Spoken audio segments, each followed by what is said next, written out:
up nicely. It's the Drew and Fuse Show. The Drew and Fuse Show. The Drew and Fuse Show. Yeah, they clean up nicely. Yeah.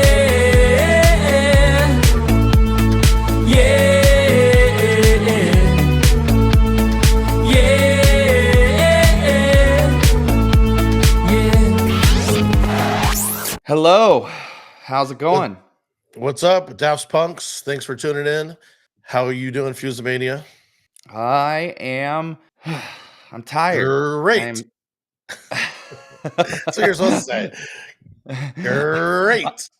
I'm great. I am fantastic. I am in the middle of a kind of crazy week until we leave next Wednesday for our honeymoon. So a week from basically when this comes out, we'll already have.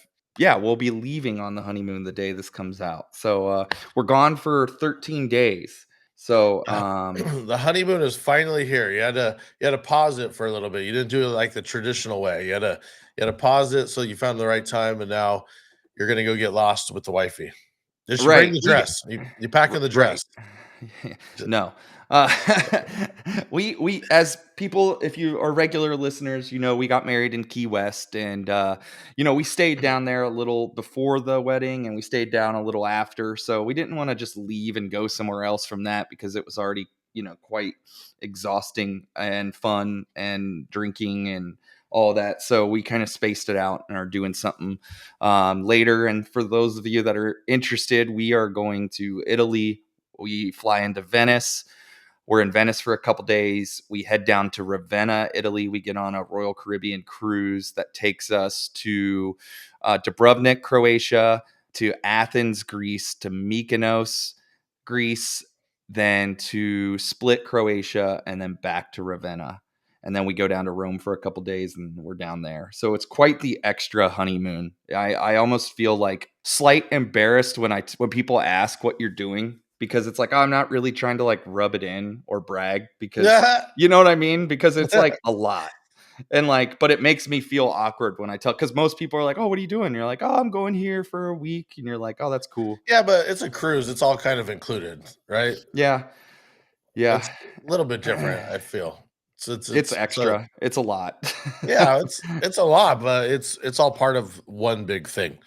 I'm looking forward to being able to see the places and being able to not have to unpack every single place, and kind of get off and do the stuff and get back on and all that. So I am looking forward to it. And I'm a big Game of Thrones fan, so I'm interested in seeing a lot of the scenes in Croatia where they shot stuff. So that'll be pretty cool. Yeah, I love it. What'd you do this past weekend? Where were you at? Labor Day weekend. I did something different than I normally do. Usually I book a ton of weddings, but this year I purposely blocked it off because they're always hot as fuck. And I'm pissed off because everyone wants to get married outside. I'm like, why is it the hottest day in life? And I'm outside. And the traffic's always bad. Everything is just awful. So I was like, you know what? I'm not booking shit unless the price is right. So I just did a bunch of clubs and mellower locally, but was still busy. And, you have, I guess it's almost like it's holiday weekend, right? So it's like New Year's Eve. It's Rookie Fest. You don't have the same locals that are coming out. It's like people are like, oh, I should go do something. I have the day off. It's always, I don't do near as many events and weddings as you do. And so I'm always usually playing the normal spots on the holiday weekends like Memorial Day and Labor Day. And I always tell people it's like it takes 2 good nights into 3 okay nights, like on the long weekends. It's just that. But I did Fishbowl on Friday, which is my normal. Saturday I did a bar here in town called Japs that I recently played for the first time. I just played there again this past Saturday.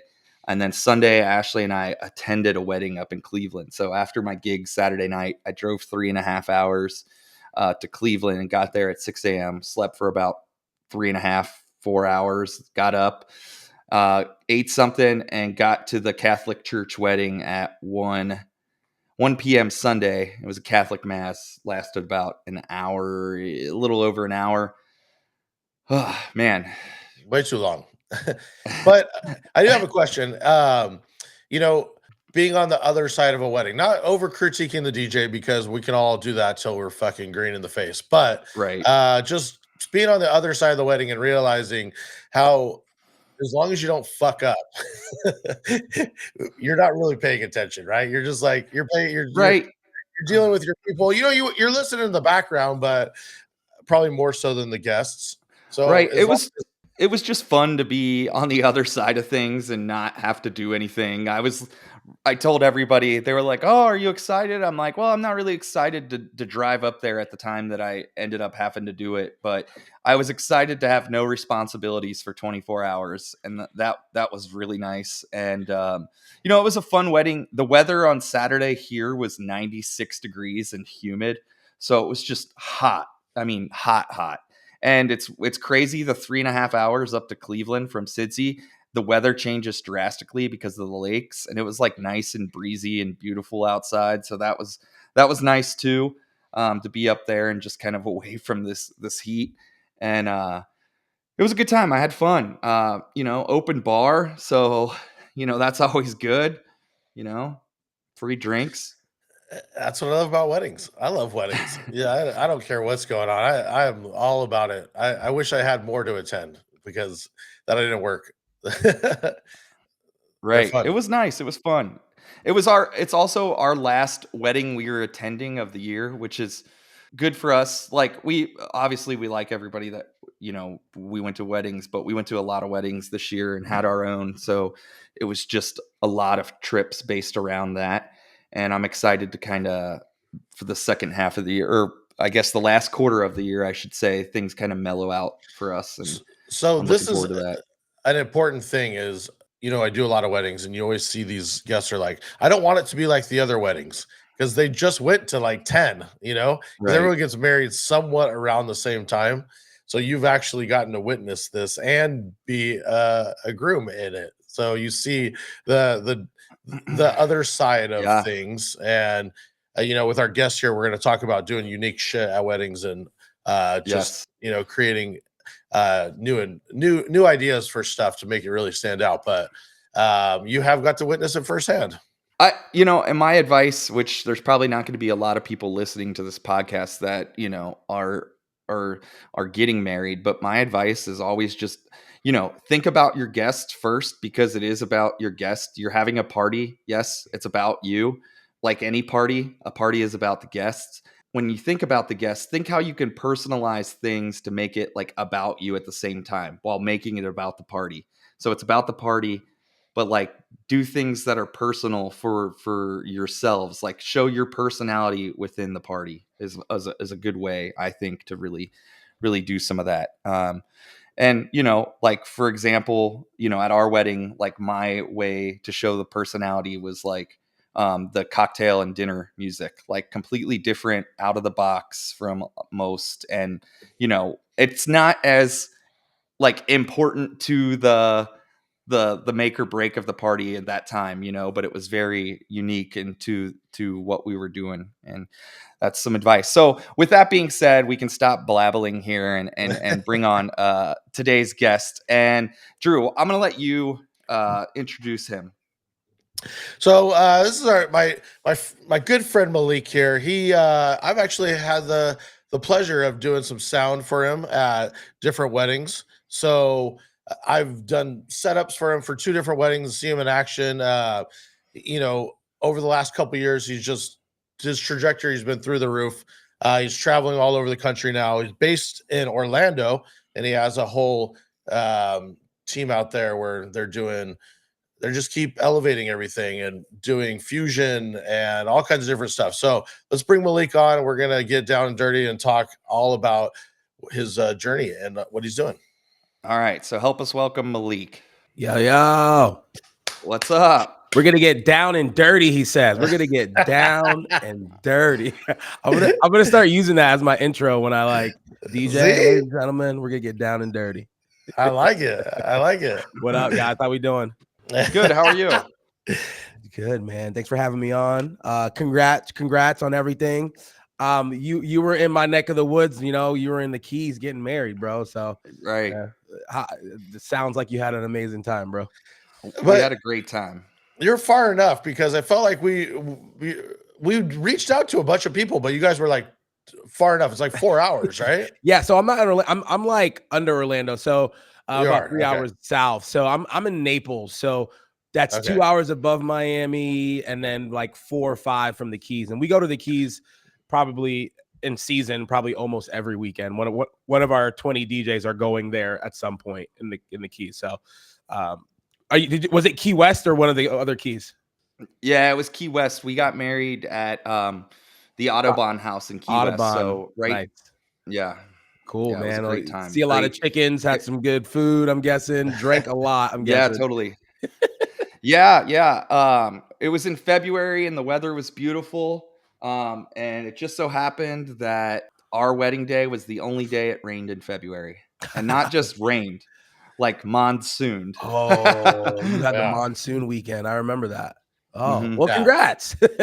Yeah, You dude, it made was it. awesome. I wouldn't change anything about Yeah. it. Like Yeah. we had a great time. So Oh, man. Well, thanks for everybody having me just on, kind of guys. said, yeah. Everybody said fuck it, and everybody danced in the rain, and Demand was the DJ, and he did a great job, and it was a great time. And talking a little bit about weddings and all that kind of stuff. Drew and I were talking on the phone earlier. We'd always discuss things that we want to talk about on the show, and both of us were just commenting on your social media and all that. And one of the things, if I want to mention for guys that don't know, is you were handling a lot of the social media stuff for the DJC in Atlanta. We were just talking about how it's a different approach to stuff, and Yeah. we just wanted to kind of talk a little bit about that with you, and kind of just your thought process and kind of where your head's at with all of it. Well, Oi, specifically, I want to talk about the party you just had. Oh, So yeah. there's a very specific social media post that he's referring to that I led him up to, is the one that you had for your 5-year party. Yeah. And you basically took over this hangar, and it was pretty hilarious because it was like this bougie thing, and then the girl comes and kind of interrupts you. And Yeah. I was just telling Fuse how you've gone the direction of kind of like a YouTuber slash influencer versus like some of the DJs are just doing reels. I Yeah. don't know how to explain that, No, but you you've guys gone spot more on. of like a social media, not even a social media, just more like a influencer base. And Here's the explaining word. that. Here's the word we're looking for. A storyteller, right? So it's like I made that video was like this cinematic take on it. Was like, I told my video, my cinematographer, I say, yo, I want you to make this look like the most epic car commercial music video, Rick Ross walking out the jet. And like it was our 5 years. So I was trying to figure out a way to like, how do I like invite all these people to this 5-year party, celebrate the fact that we're in business all these years, But I didn't want it to be cheesy as shit, and I didn't want to be like, I didn't want to like toot my own horn, so I was like feeling awkward about it. So I figured like, why not just make fun of myself, but like have like a little punchline. So I still got the cinematic shit that I wanted to get off because I wanted it to be cool as fucking slick. But I also wanted to not take myself too seriously, because then like all my friends and all the DJs and shit would just roast me and be like, bro, who the fuck you think you are? You're like, so I was like, watch this. So it was like me walking off a jet, walking into a jet. I had champagne in my hand. I'm like, people want to know what's next for Curate. And then all of a sudden, like the owner comes in, it's like, yo, you got to get out this jet, bro. This is about to take off. The rental fee, the rental's over. Get the hell out of our jet. You don't own this shit. And then it was like, yo, come to the 5-year party. And that was just me, like, and it's like the reason and the intention behind everything I do when it comes to DJing is like, yo, like, I want to tell a dope story. I want to captivate people through the story that's being told, the drama of it all, and not just because I want to get to the emotion is what I want to do. Like when I say story, I mean connection. When I say connection, I mean emotion, and that's what I'm doing. And that's what I feel like my little lane is in the industry is like, yo, like when I came in, because ultimately when I started DJing in 2009, I was a high school senior.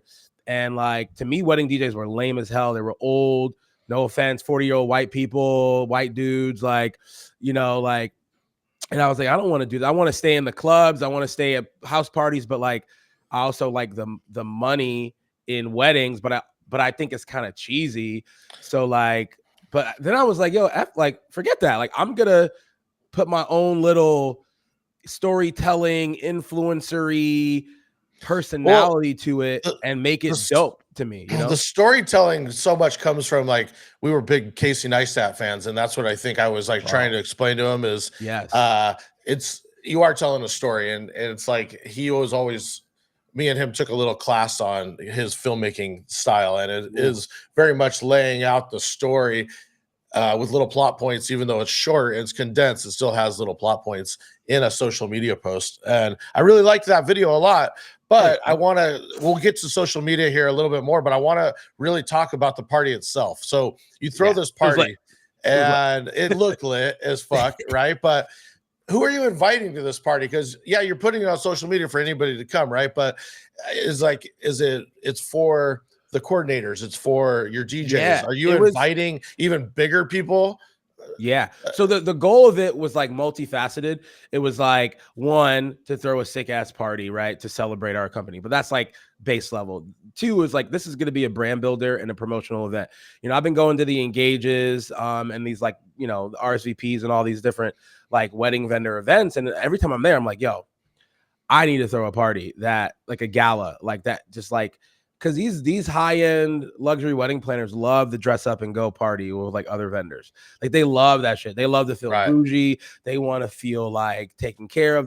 So I was like, I'm going to throw an industry event and I'm going to mask it as a party. And we had over 400 people there. Probably 250, 300 of those people were like planners, photographers all over the United States coming down. And then like another 20% are like DJs that fuck with me, that came down. Like Joe Bunn was there, like Torrin from Atlanta was there, Big J came from Jamaica, blah blah blah. Like and so then I had the rest of like supporters, like friends, family, and it was just really to one, like kind of stick our stake in the ground and say, look, we're fucking here, like we're killing it. And then like as a brand builder, like we had 12 of our DJs DJ that night. So now every single planner that's ever wanted to book us but has never seen them in person, now they can say, I danced to all those DJs. And they can go to their couples and say, no, DJ Vonnie, she killed it. Like I danced to her. So then it was like a marketing thing, you know, and it was a way to serve and give back to our vendors and the community, blah, blah, blah. And then we had DJ Puffy come out at the end, you know, like we brought Puffy out. He killed it. It was called Curate to the World. It was this like international theme. We rented out a jet plane hangar, a private jet plane hangar. We had absolutely insane amounts of alcohol and food. It was amazingly wild. How hard is it to throw your own party like this?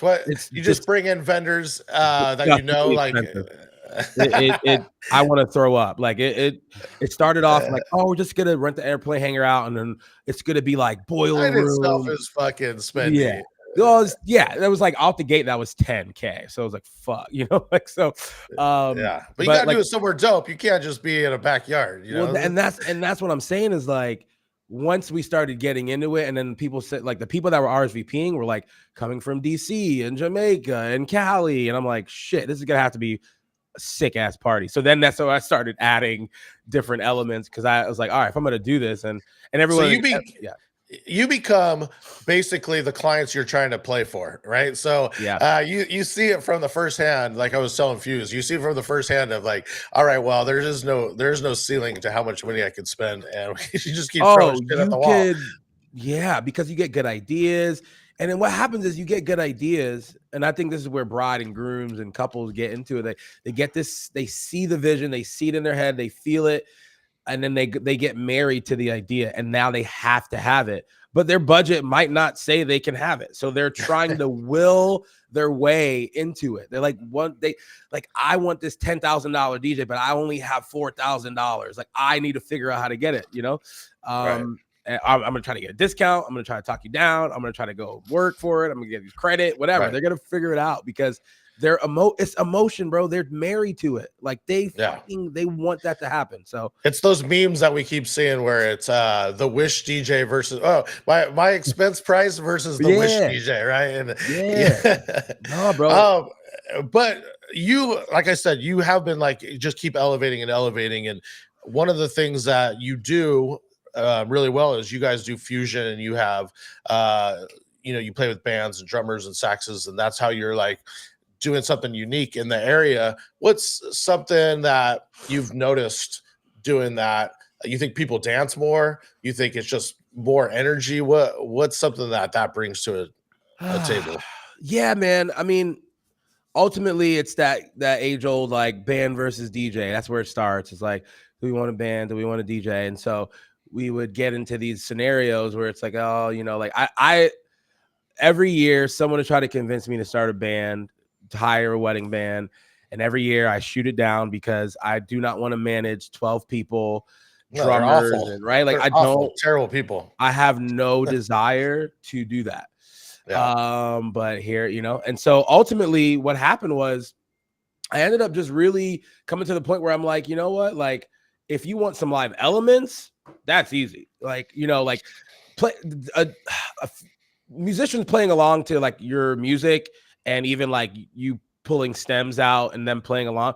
That's easy. Like I can manage that. I can interchange sax players and drummers, but the day I have vocalists and rehearsals, and no, I'm done. Like that's where it starts to cut into my sanity, and I don't want to do it. So ultimately it started from a convenience thing and a competition thing. It was like I wanted to compete, and then ultimately it became a creative desire. Then I started doing it like, oh, this is dope.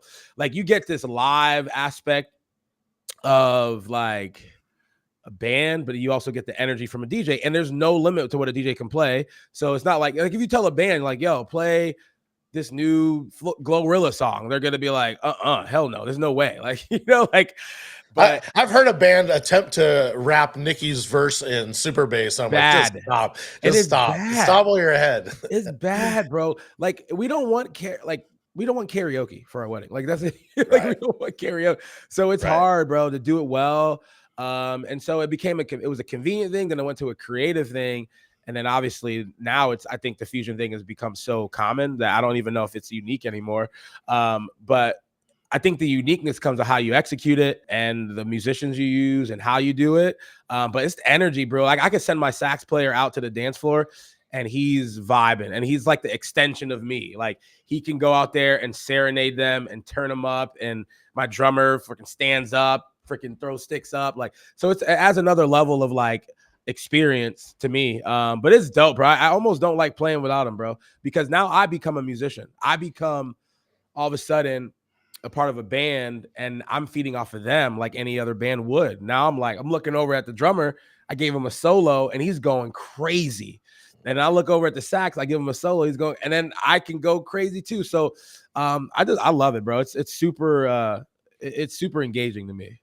I've seen a couple of your weddings now so far, and you do bring energy to it. I mean, you're not standing behind the decks just sitting there. You're on the mic and you're doing, you're getting everybody involved and going crazy. So no, I can see how much it brings to it. Yeah, man. While we're talking about your DJ company, is there anything you want to let the listeners know about running a company, or just, anything new you're bringing to these weddings or events? No, don't do it. No, I'm playing. It's dope, bro. Like, I did a solo op thing for 10 years, and then I was on the fence about it for like a year. I was like wrestling with it, and I did talk to my boy Joe Bunn, and called a couple guys, and I was like, all right, let's try this shit out, man. And man, I learned a lot. I've learned a lot scaling, going from solo to multi, but also scaling the multi has been like a shortcut to leadership lessons. Like, I think ultimately, man, like what you realize is, everyone asks like, oh, like how do you keep people loyal, longevity, like people are going to backstab you, like pay people. How do you pay people? And everyone, it's this fear around multi-op and scaling, because we are definitely afraid of like entrusting people to service someone else's best day of their life, and how do we keep them on and all that stuff. I think to me, the big lesson, if anyone's thinking about doing, is that you have to lean into leadership. You have to lean into, like, it's not about money. Like, it's not about how much you pay them and whatever. Like, yes, but like people have to feel valued, a part of something, like they belong to something bigger. Like that's the story that they're a part of. That's a story that I tell them that they're a part of. It's not just we're DJs. It's like, yo, what are we trying to do? Like, what story are we telling with our lives that makes us curate entertainment, and what makes us different from any other entertainment company? Because we're not just entertainers. And so ultimately you have to lean into like leadership ability and skill, creating a culture, creating a vision, getting people to buy in and to be with you along the way, year after year after year. And yes, Right. pay them fucking well. And yes, Yeah. don't skip a fucking payroll. And yes, perks and all that stuff. But ultimately, like, people don't work for money. Like, I don't believe people work for money. Like, No, like, it's one of the most known things that if you people will stay at a job because they like their coworkers or they oh like my the God. environment. Like they'll stay longer at that than they will. The money is important, but it's not going to make or break the culture and like everything you're doing. Yeah. As long as you're bringing And that. for people listening, how many guys do you have that, or guys or girls do you have that work for you now? We're at 24 of them are like still in training, but like 16 active, for like in the pipeline by the middle of next year, they'll be kind of out. And then we have like 70 different subcontracted musicians. We have a full-time staff of 6.5 people. So And How and involved? Oh, go ahead. this happened in 5 years. yeah, 5 years, bro. It's like exponentially has grown 30. We've grown like 30% every year, like in rev, size, and weddings. We're doing 600 events a year, something like That's that. awesome. It takes a special kind of person, because I tried to do it, and to be in the I'm a DJ, being a manager leader is, you got to separate it a little bit, and I just had a hard time because I liked being just the DJ. I didn't Yeah, like having all the responsibilities. it's not for everybody, and like, and so that's okay. Like I don't think, like like, that's what I'm saying. Like, it has to be more than just I want to make more money. You actually can make more money by yourself in some ways. Like, you can, if you if you just want to go make more money, don't just start a solo multi-op. Like, if you want to go make more money, like, think about what do you got to do to raise your pricing? What do you got to do to add upgrades or whatever? Like, you don't have to add more DJs to make more money. You have to enjoy leading people to add more people. Like that, Right. you know what I'm saying? You have to enjoy the process of growing, helping people grow, and seeing people win. If you can't fully embrace that, like, there's other ways to scale a business and add more verticals, And what was your biggest hang up at first for you before starting? What were you most nervous about? But with the multi-op, quality control. So and that's where that's where like the organizational leadership comes in, because it was like, how do I, one, it was like, well, we all love Malike. Well, how do I get you to book DJ Flex or DJ Fresh or DJ Leonard, whatever? And it was like, well, we like you though, and we experience you. So then it was this battle of like, shit, like, I'm trying to start this thing, but people don't necessarily believe in the brand. They believe in me. How do I make people go from believing in me to believing in a brand that it doesn't involve me, really? So that comes from building trust, and that comes from really good ass branding and storytelling. And so ultimately you have to build a brand and tell the story of the experience, not just you. So I have to go like, why do people love me? And it took this like sort of weird egotistical exercise where I had to go, why am I so dope? And then I had to take it apart and go, oh, because I have energy. Oh, because I have a good personality and I'm joyful. And oh, because people can trust me. And oh, and then I have to go, okay, now I have to find people that have like at least 4 out of 5 of those qualities. And then I have to train the other quality. I have to find people that can give energy, that can bring style, that can bring aesthetic, and then have to train, build culture, grow them, and then trust is, then they have to go execute. And when they don't execute, then I have to go make it right with the client or the planner and make sure that. So it's like the quality control of it all is like, how do we keep curate and the level I've brought here with everyone? And so that's been a learning curve, because it's failed. Like, we've had people, the planners like, yo, that was shit. Like, what was that? Right. Or, oh, they didn't do it the way you did it. Or like, couple really wanted this. And then I had to go and either retrain or fire people and refund people. because we sold an experience that we couldn't execute. So then we had to, if we didn't get the experience, like we had to give that money back. So it's been a learning curve, but ultimately you got to be committed to the process, like, you know, of training people, finding people, recruiting people, correcting people, and then do it all over. Is there a pretty in-depth training course when you come to curate that you're now? I'm sure that you've probably built. It's built up, you know, with the help of a couple different resources. One of them is Blueprint. I know you have a course on there, Drew. Actually, one of my guys we just onboarded all of our team to Blueprint in the last 6 months. And a couple of my guys actually took your course the other day. Oh, nice. But yeah, stuff like that. I mean, we've had our own training process. It's been a little bit manual, but ultimately you have to figure out, like, again, like when they come on, what are you, like, they start with, what's our mission, vision, and values? Like, why the hell are we doing this thing? Why does Curate doing this thing?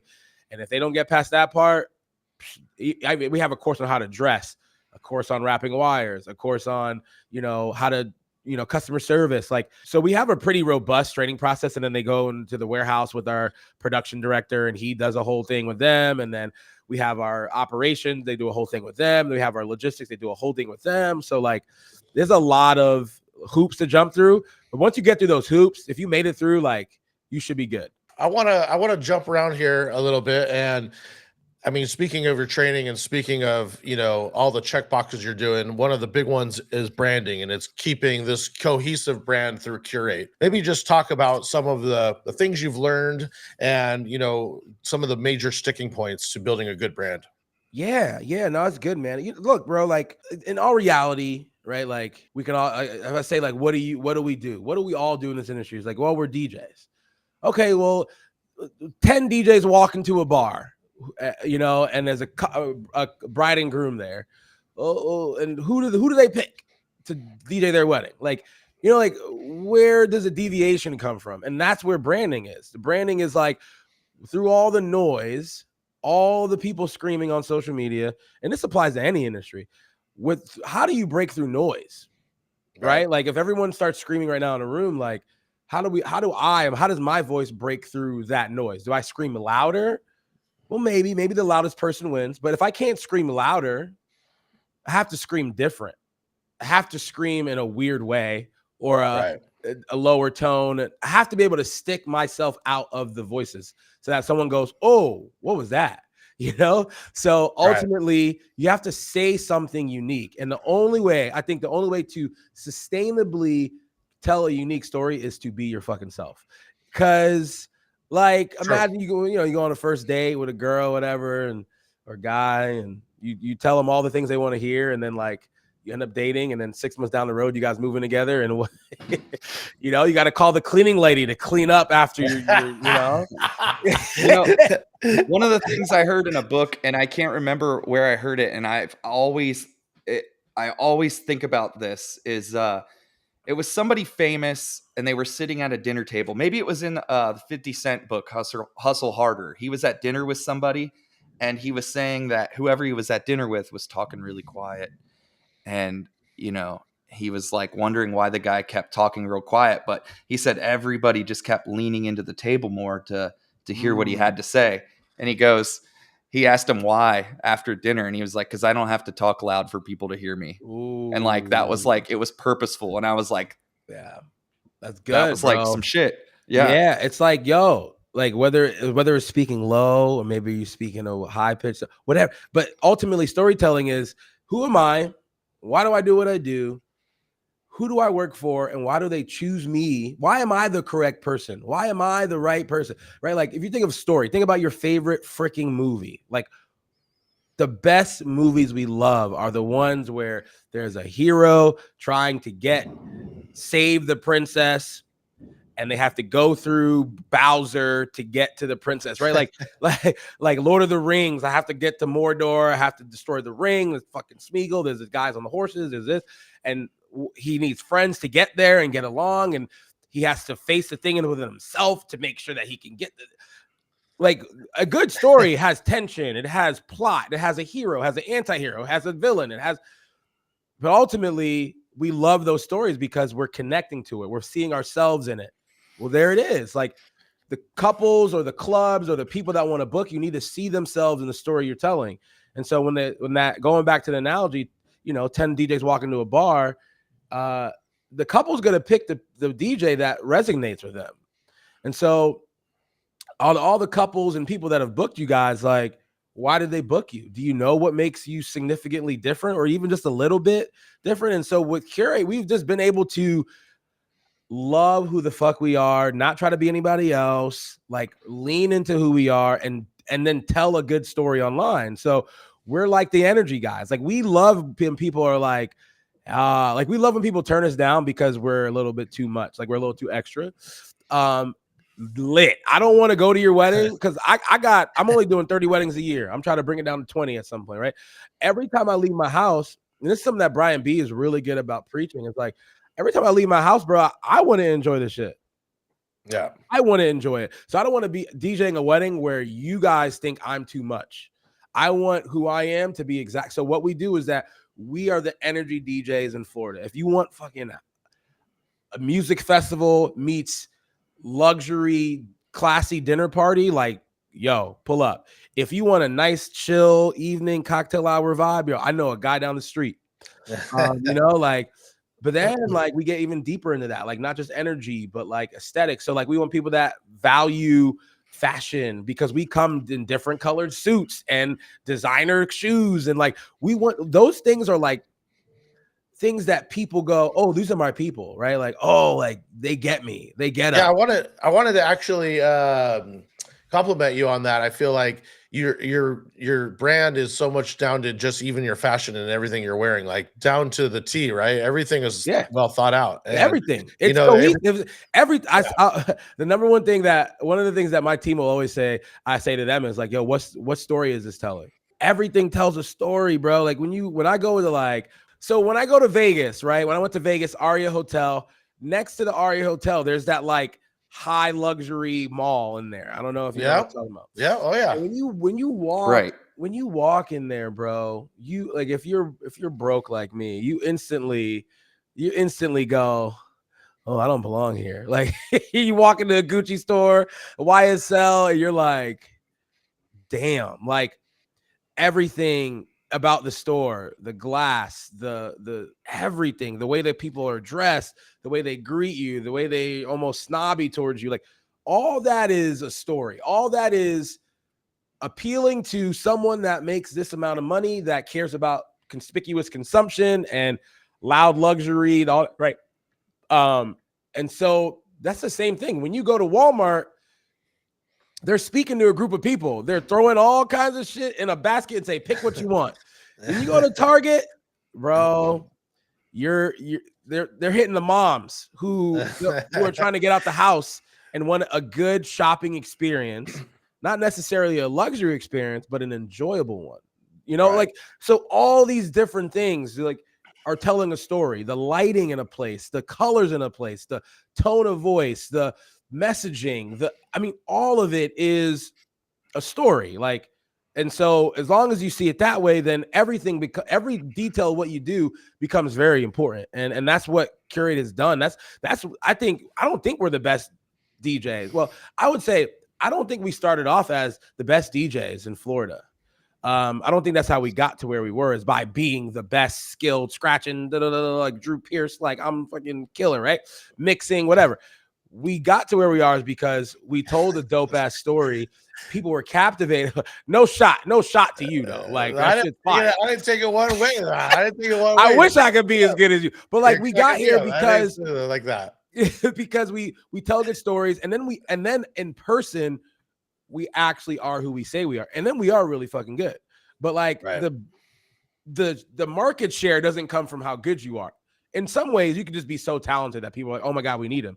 But for the most part, market share comes from good branding. Can we do the next time Drew's in Florida? Can Curate DJs do a people's makeover where you make over Drew Pierce for real? Yes, I would fucking die if I saw that. It's like you guys walking into a store and then coming out. Oh man, like Queer Eye, but like we take that we take that black T-shirt Drew's been wearing for 10 years, and we just gonna We're gonna make it a long sleeve black shirt this time. Dang! He comes out in a black leisure suit.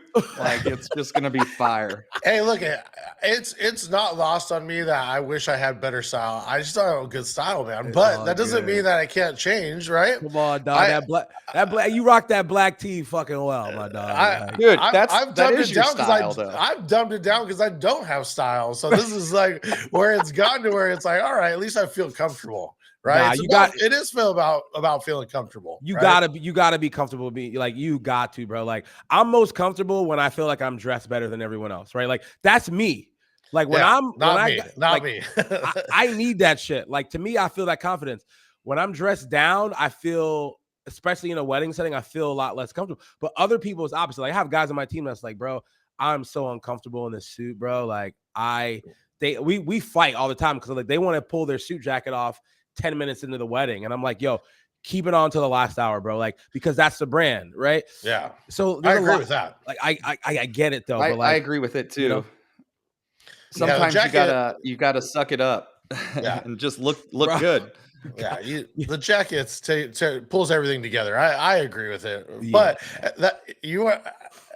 I'll take you up on the makeover one day. Oh, let's whenever you go. get over there. Let's Oh, go, God, I bro. would Oh, die. now we would gotta love do it. it. I would love You it ever, so much. there's like there's a video, the captains of industry giving Pauly D giving the captains of industry a blowout. A blowout. Yeah, he gives yeah. Grand Buggy a blowout. Yeah. So yeah, it'd be like that. I wish I had better style. I mean, one day maybe I'll make it down there and you guys can pimp me out. But hey, look, but like here's my point always is like it's what you're doing is working for you, no? Like you I know we've had conversations and like you seem like you get to do what you love to do, bro. So like if it's working for you, the people that are finding you and want you to come out don't care what color suit you wear. Like that's this, you know, like right. When I do my final calls, like one of the most common questions that my couples will ask me is like, yo, what suit are you wearing, bro? Like that's a part of the brand is like, oh, I can't. They'll say like, yo, surprise me. Like, I don't care. Like I know you're gonna wear some fire shit. So now it's an expectation for me. And I'm like, shit, like I only got that nice for this one. But it's just a part of my brand. And I lean into that because I like it. Like if I didn't like it, I wouldn't do it for sure. Right. Well, are you lucky in the sense where you can go buy a suit and it actually fits you?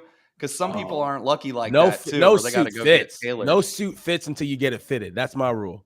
Yeah. No suit fits until you get a seamstress or a tailor to like carve that shit down like a nice piece of pork on like a El Pastor.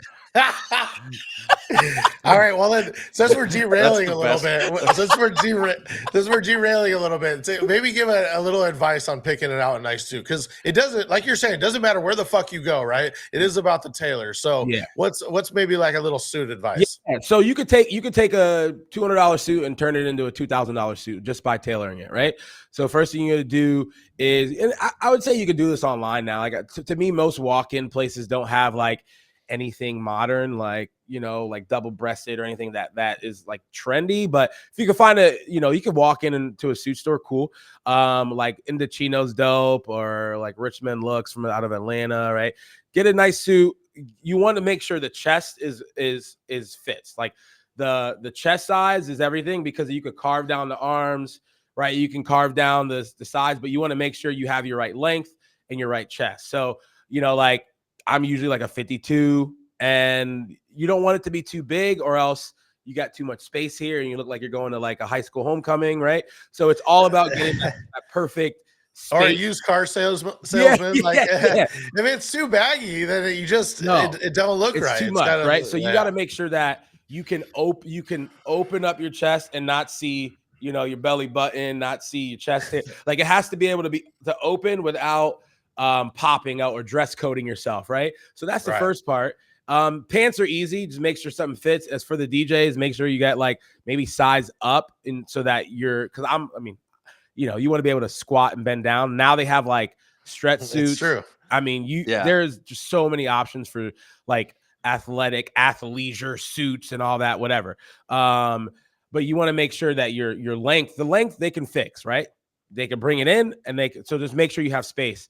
Then bring it to a tailor. Depending on your style, I like to go shorter. So like a big thing is like your undershirt shouldn't come out from your suit jacket like more than like an inch. Like anything outside of that, it looks like it just looks elementary, right? So Yeah. Your suit jacket should be a little bit shorter than your undershirt. I don't even like showing my undershirt. I like tucking it all the way in. I want you to see my watch. I want you to see a bracelet I got. I'm like, and then pant wise, I go right up to a little bit above the ankle, so that you can see. Look, if the ladies can't see your ankles, man, come on, dog. Like the ankles is where the gusto is, bro. So I tend, but now the style is like. Now it's going back to oversized. I don't know if you've seen that. So now it's kind of trending to more like the boxy, oversized, sort of like vintage retro suits. I feel like I lived through that. I don't want to. Yeah, I'm not going back, man. I'm not going back. But like, look, just go get it fitted. Just go get it tailored where nothing's too long, nothing's too wide. You want to create a good silhouette, right? If I were to turn you into a shadow, how would it look? Would you look like a freaking, what's that little pump video? You're such a Yes. Oh yeah. Yes. So you want the silhouette to be clean, man. Just take it to a tailor. They'll know what to do. Now, did you go to like a consultant, or you just got style?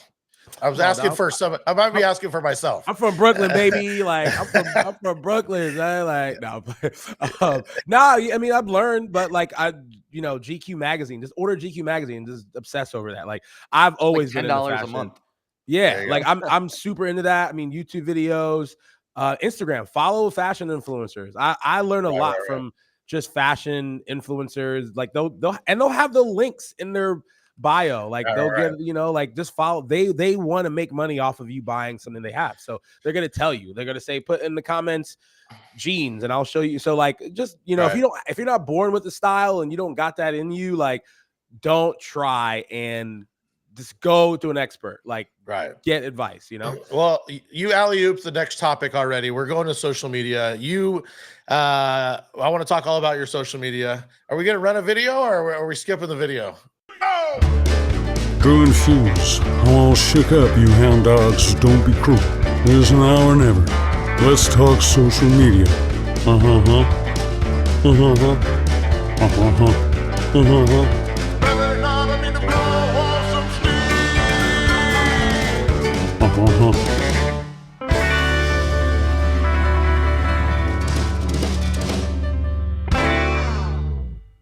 Man, Elvis is wearing that oversized suit that's coming back. Your social media looks super crispy.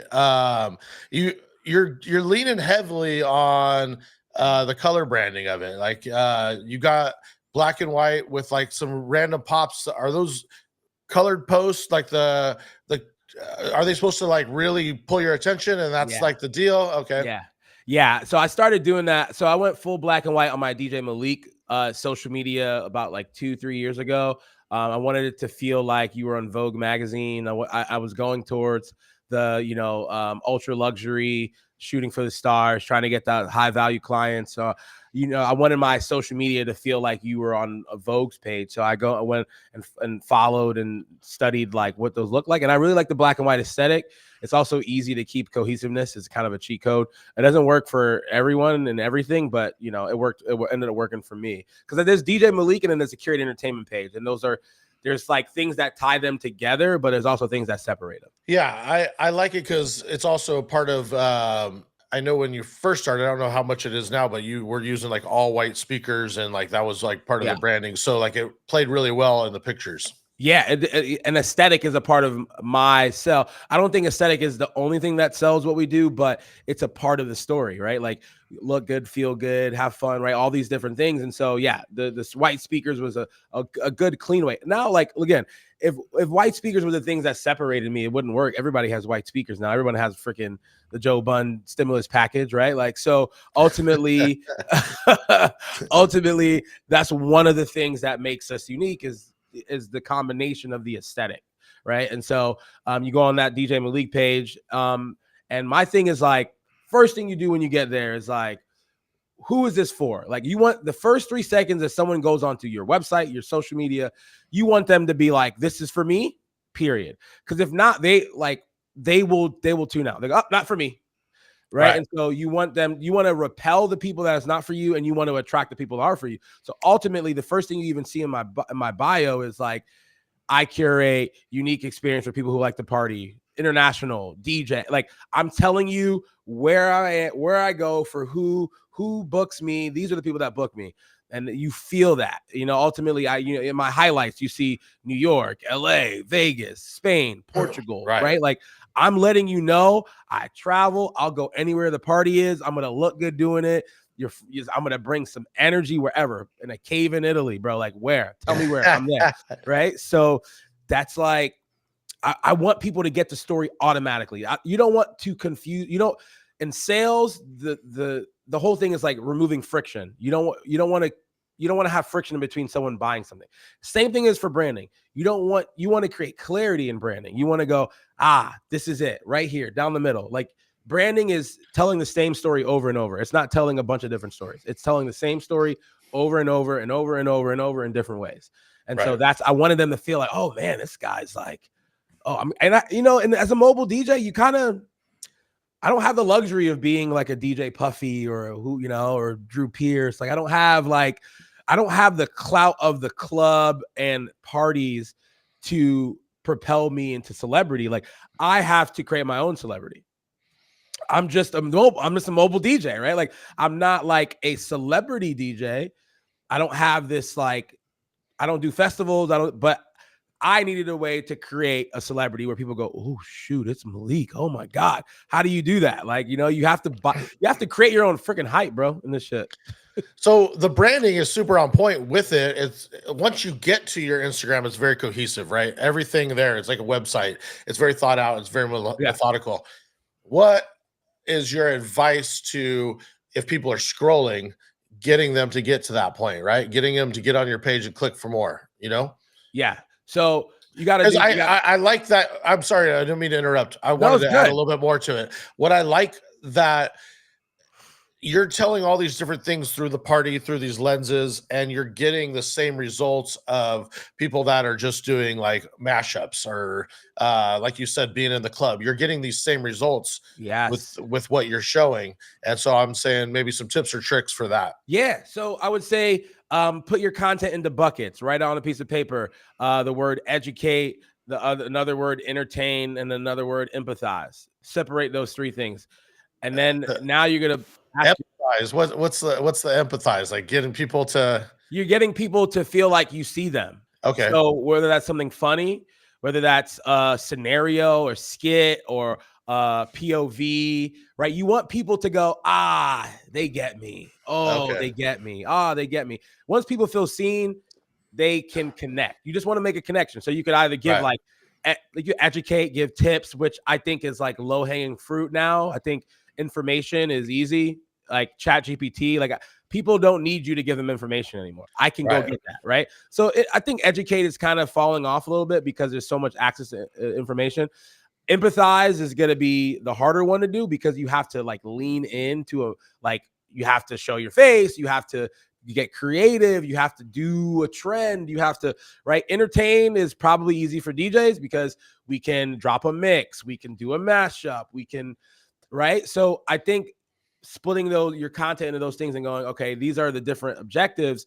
And now every time someone swipes on a reel on your page, if I were to start at number 1, you got to hit those different buckets.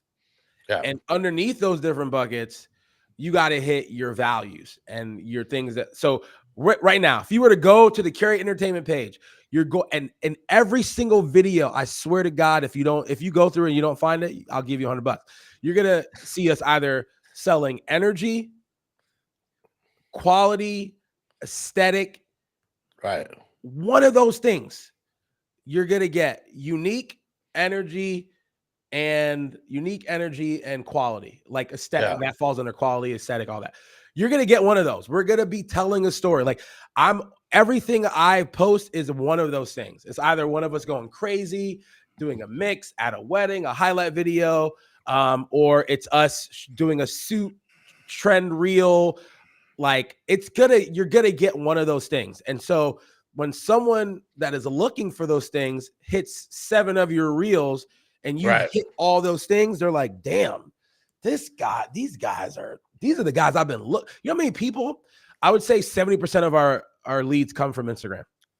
Right. I would say 30% come from planner referral. Now, like we're skipping the planner process. We're like these side note. They relate to you. Yeah. Yes. Couples aren't just trusting the planner anymore as much. They still do. Right. They want to go and find, they're not settling for the local DJ. Right. They're not just going, oh, well, we have these 5 options. Yeah. And they're not just settling for mobile, for wedding DJs. They're going, I want to bring this club DJ into my wedding. Can you actually just hire a production company to do all the other stuff? And then I'll bring that DJ in to do the party. Right. So now there's like, people aren't feeling confined. And so now they're going out and finding it through the algorithm. They're just scrolling. The girl is staying up till 2 a.m. in her bed, just scrolling and just like, doom scroll. And then they all of a sudden, boom, they found you. And so I just booked a wedding in Germany. Like I found you. They are getting married in Germany. The planner is like, they sent the planner my video and said, we need a DJ like this. The planner in Germany said, we don't have anybody like that. Can you bring him over here? Right. And the planner's like, yo, I'm going to use you for my weddings in Germany. I'm like, fucking Germany? We booked a wedding in Ireland. It's the same thing. Like, yeah, they don't care. They will fly your ass around the world to get that vibe, you know? I mean, I've seen you DJ, and just the people that haven't seen you DJ, it's like watching, just to relate, like DJ Puffy, right? You see his videos and you're like, this guy is just he has unmatched. Just so much energy, you know. You need that. I need that guy to be here. It's like, you know? You're not replacing it. Yeah. Right? So my tips would be like, that's the high level. Like write down, right now, whoever's listening, DJs, name the 3 things that makes you unique, not different, not just what makes you different than the other person. 3 things that makes you that also people love about you. So go back to your reviews, ask a planner, ask your friends, like, what is it that I do really well? Like, what is it that you guys love about me that you don't love about anyone else? Those are the 3 things that you're selling. Whether you like it or not, those are the 3 things you're selling. Now, write those at the top of a piece of paper in your notes, and then plan content around those 3 things, whether it's a podcast. I don't care if you don't have a podcast, make your own podcast. And if you only do 1 episode, fine. Clip that shit up, post it. You know what I'm saying? Like, go do a vlog about, you know, how you love to mix EDM into hip hop. And you're going to find people that love that shit, right? So like, go talk about your customer service, talk about your client experience, talk about your process, talk about, you know, how nice you guys are. Find the 3 things, literally plan your content around it. Find a videographer in your town, pay them, find an up and coming videographer, say, hey, I want to create some content. Go buy a DJI, make some content around those 3 things that people already love about you. And whatever you post is what you will get back. So you know what I'm saying? So for me, I need to go get some suit pics of me trying to get fitted, getting all laced up. Okay, but Drew, all right, when you DJ, bro, what are the top 3 things that people say at the end of the night? Yo, I would say most of the time it's my reviews would say the dance floor was full the whole night, or dance something along night. Something like that. Yeah, it's usually like. But why was the dance floor full the whole night? I'm just saying that's like a common thread of something I've seen in the past. I need to probably go through it again, but something in the past I was paying but it's like, okay, like I would say what I know about you, Drew, because I play your shit every weekend, right? Is like thank you. You're a music guy. Like you understand what gets people dancing, right? And so when you're telling a story about that, like even showing the process of how you make edits and how obsessed you are with disco, or like Fuse has been doing that lately, and Fuse has had great success with showing his edits and talking about it. Hasn't that been your new thing? Yeah, it's like I finally realized it. I feel like we talked a little bit on the last episode of like with Demand, about social media and like finding your social media superpowers, how he basically phrased it. And it was like recently I did a video where it's like, and I was like, oh man, I need to do these every week, because it's like, why wouldn't I? I'm already doing all the stuff. Why wouldn't I just Yeah. show the like kind of like Yeah. the process of it? And so that's what I've been doing. And I feel like it's been working pretty well. And, That's dope. not everyone is going to be like a hit like some, because the music doesn't always resonate with people, the same. But, I think that is something I want to do more of in the future. I love it, man. I think when the more our industry and the DJs in the industry like lean into who they are, there's like no competition, because like I just knowing that no one can compete with you, Fuse. No one can compete with like your story, where you're from, why you do what you do, how you do what you do, and who you do it for. No one can compete with that, bro, because you are who you are.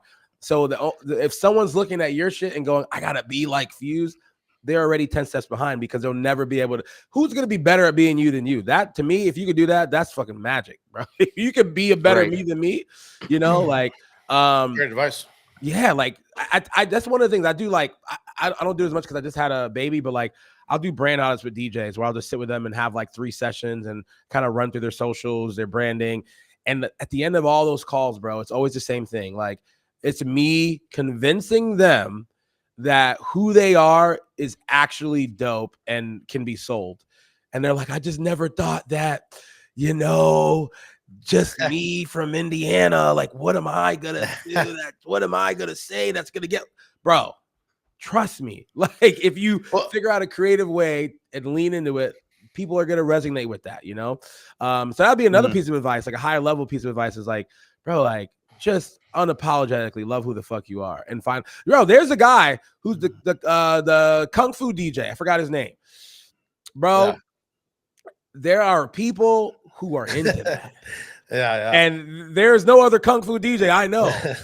So, right. You know what I'm saying? Like, there's someone who wants that. Where they are, I don't know how to find those people. But like, that guy's leaning into who he is. And I'm sure whoever wants to look for that is gonna find him, When you said Drew, that's like our boy Drew Baca. What happened to Drew Baca? I don't know. But he would DJ and he would always be in the Chewbacca outfit. Yeah, he ran it. Well, wait, you glimpsed over this little thing, and I want you to go back to it. Is when you sit down with all these DJs, you kind of do like a little audit on them, right? Yeah. It's like being who you are. So almost a lot of these guys are just, if you're giving advice, you need to go through all of your socials and kind of clean up stuff that might be not really telling the right story, right? Yeah, because here's what's happening. Here's what we're doing. It's not just about new, it's also about old. Yeah, what we tend to do on social media is like just throw shit at the wall, bro. Like, I don't know if it's gonna work. Like, there's like 1 week you're inspired to make a reel and you do it, and you're like, what the fuck am I doing? Why am I doing this dance? Or why am I saying, just give me my money? Give me my money. Like why did I do that? Why did I do that reel? Why did I make that post? And then all of a sudden we feel kind of like, that wasn't me. Like, why did I do that? That was dumb. Or like, we look at stuff and we go, that's not me. Or how do I know which one to do or which trend to hop onto? Ultimately, the reason why you got to do a brand audit, the reason why you have to look in the mirror of your brand is because you need to have something to take to these platforms. You take your identity to the platform. The platform is not your identity. Right now, if Instagram died, if they cut that shit off, pull the plug, what happens? What would we all do? We would go and take that somewhere else. We got to go find where the people are.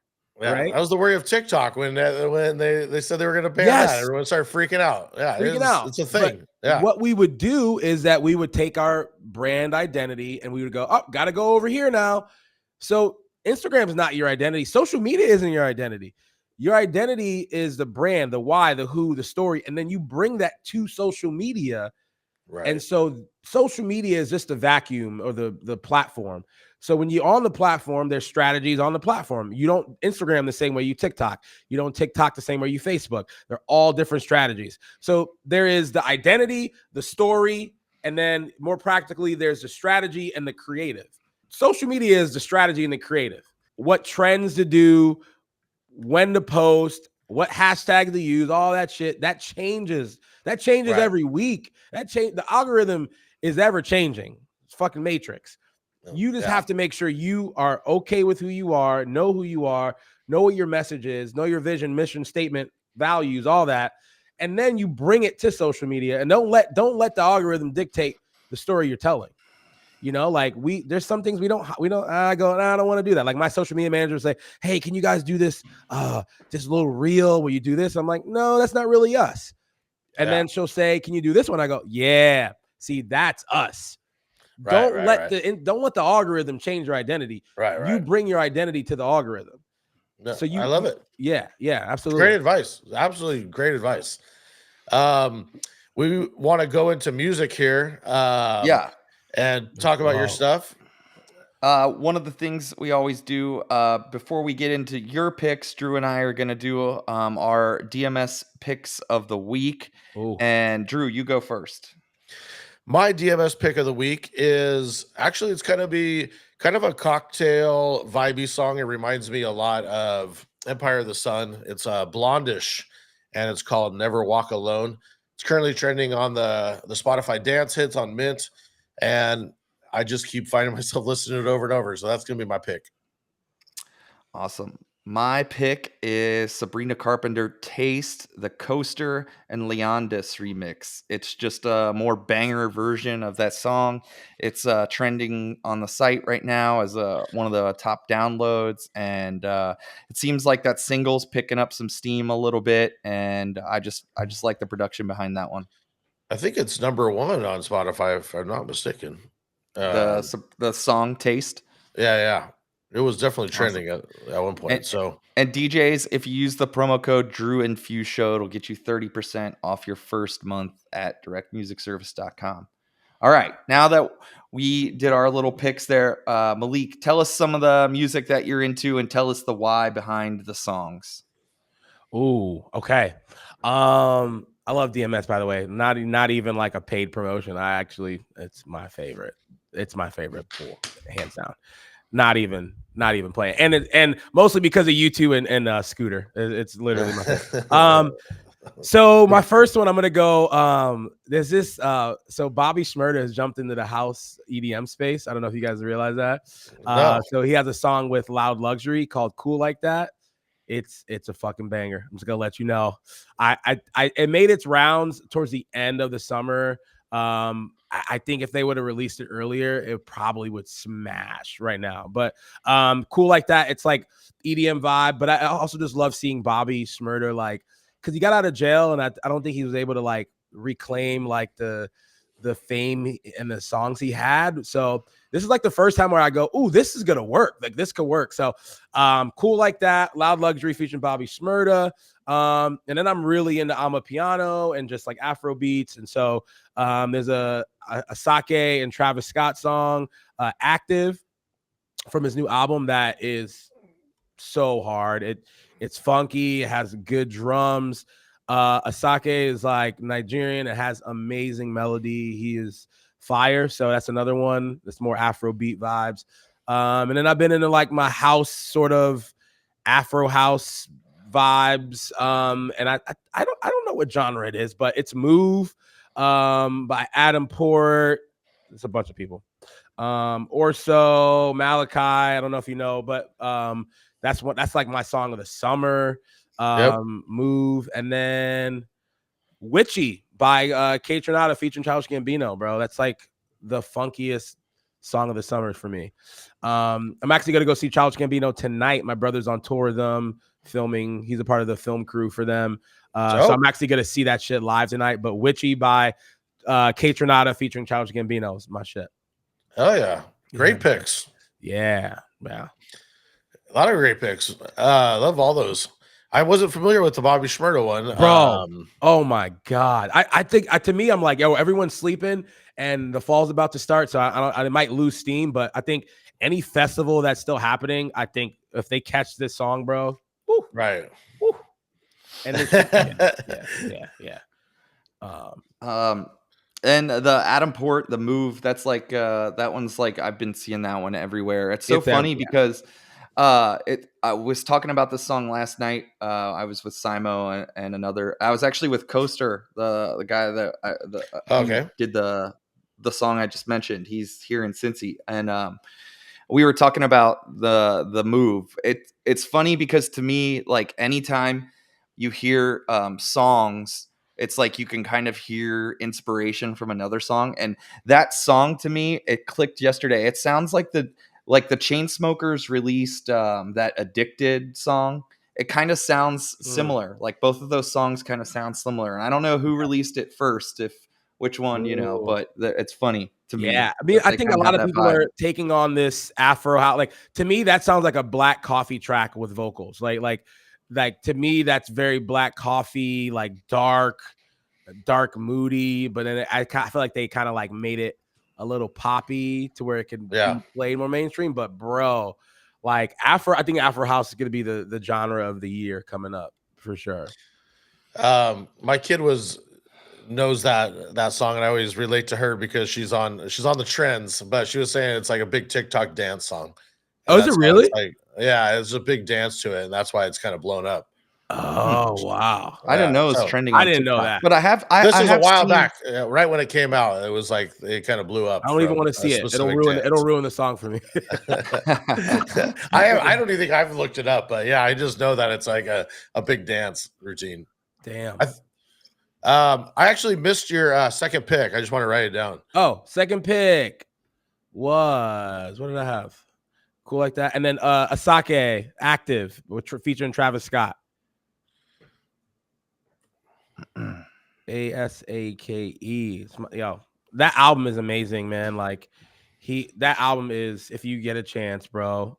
Lungu Boy is the name of the album. It's amazing. I'll check it out. Something I wanted to just touch on. We did some music. You did kind of. I was telling Fuse Mania about this as we were talking about this episode. You know, DJs might be doing their mashups in the kitchen or this and this, and you just threw almost like your whole own party for the same exact thing, right? And I thought that was a cool way of going about it, and the way you set up the camera, did all that. Just curious how that came about and your thoughts on we that do sets. We want people to sample. I don't know why, but like I don't think people like to put out their sets, and I'm like, I want you to hear how I do. So from the beginning, we've been doing 2 sets a year. We'll do one at the beginning of season and one like a spring set, and then we'll put out, and it's content like people are doing mashups. So now we do sets to send to our couples for sales purposes. Like, hey, we're stuck in between 2 of your DJs. Which one? I'm like, hey, check out these sets. Which one do you like better? Blah, blah, blah, blah. And we make them video so they can see the style and aesthetic and who we are. So it's visual.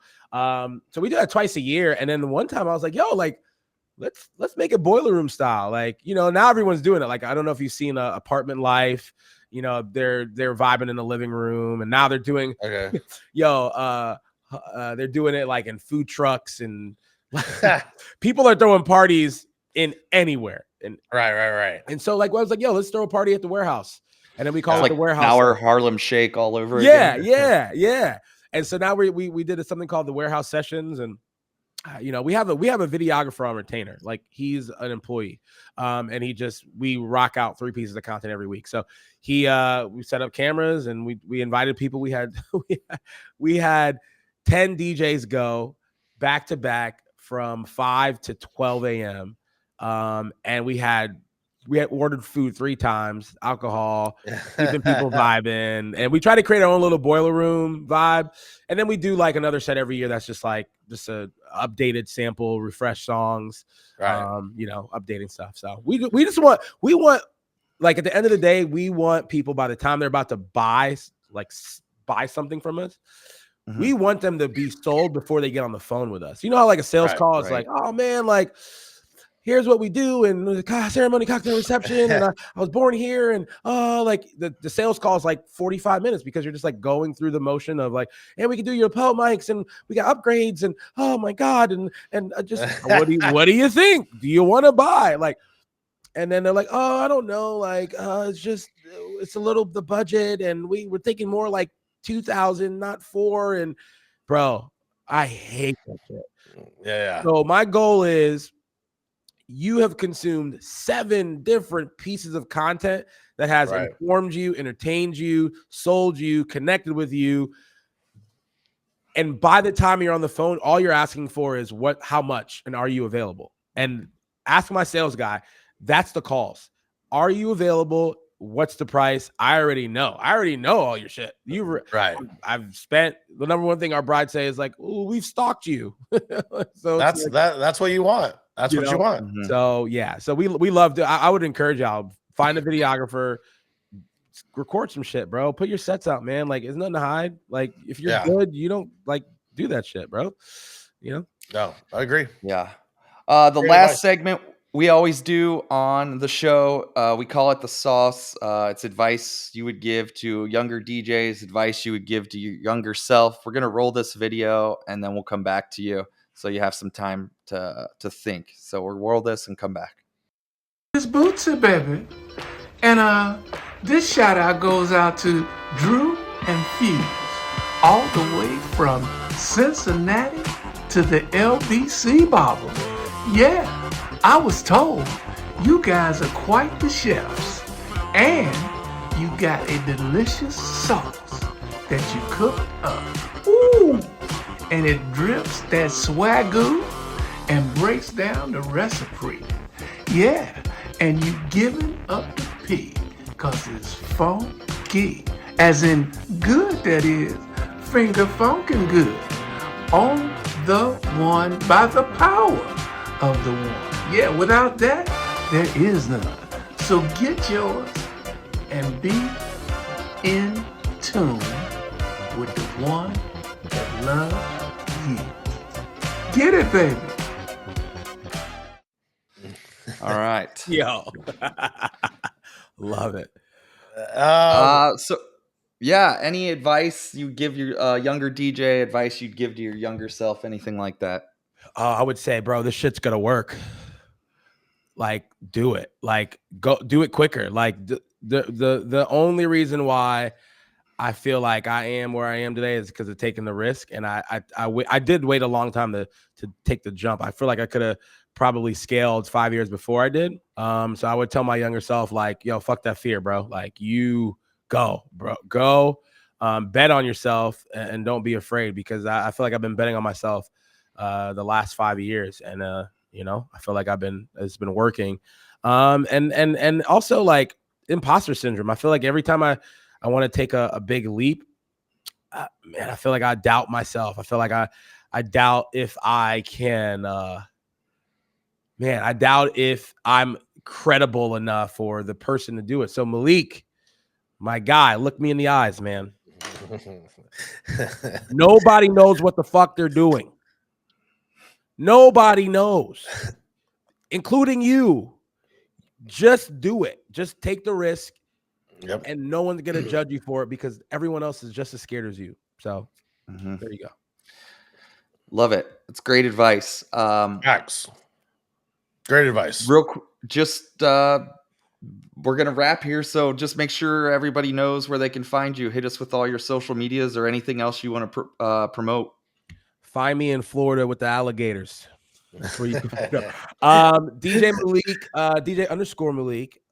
Shout out to whoever took the DJ Malike, like, without the underscore. And if you reached out to me, we could probably make something work. But DJ_Malike, and then Curate_ you got me again. Curate_ entertainment. Yo, I gotta find these guys who got it. I gotta find them. But yeah, find me on Instagram, and I have a brand. I haven't really done anything with it, to be honest, since I had a baby. I put pause on that. It's called The Curated DJ. You can find it in my DJ Malike bio. It's for DJs. I really haven't done anything with it in a while, to be honest. I need to pull something off my plate, and that was it. But I do love giving branding advice to DJs. That is something that I just do now out of like just the love for it. So if you ever want to just hop on a call with me, just DM me, man, or ask for advice. I can do a quick little audit, like tell you what to do real quick. But there will become a time where I'm back doing that. But it's just, to do it right, I just couldn't. So Instagram is the best way to just vibe with me. If you're ever in Florida and you're a DJ, you need production or something, hit us up. Or if you just want to go, a good place to get some good ass Cuban coffee and some good food. Well, you did a great job on all your videos and all the DJC stuff that you did. So definitely have our recommendation. Hit them up for sure. With that. Thank y'all, man. All right, that's gonna wrap. On, man. You guys just want to say before I go, you guys like are a national treasure to the DJ community. Thank you for what you do, consistently putting out. I mean, you have a podcast that's lasted longer than 4 weeks is impressive anyways, but you guys have been doing this shit for a minute, and your edits and just like how you serve the DJ community. So I don't know if people tell you enough, but thank you guys for what you do, man. Seriously. Thank you. Thanks. We appreciate it. You're killing it yourself. Thank you, man. Yes. To everybody. Yeah. I'll be in Cali. I'll be in Cali twice this coming year, so I'll hit you up. Yeah, let me know, dude. Always. All right, man. Guys, thank you. All right, that's gonna wrap. We'll see you guys next time. Peace.